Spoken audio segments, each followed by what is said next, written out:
তো এখানে আমরা x to the power ln এক্সকে জেড ধরবো। X to the power ln x এটাকে জেড ধরলাম। এবার আমরা উভয় পক্ষে লন নেব, সেক্ষেত্রে হয় ln x to the power ln x ln z.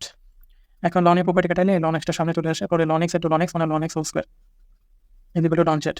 এবার উভয় পক্ষকে এক্স এর রেসপেক্টে ডিফারেন্সিয়েশন করলে সেক্ষেত্রে হয় 2 ln x into 1/x dx is equal two 1/z dz।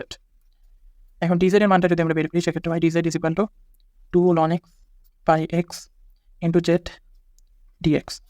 এখন z এর মানটা আমরা এখানে বসাই দেবো, তাহলে সেক্ষেত্রে হয় dz is equal to 2 ln x by x into x to the power ln x dx।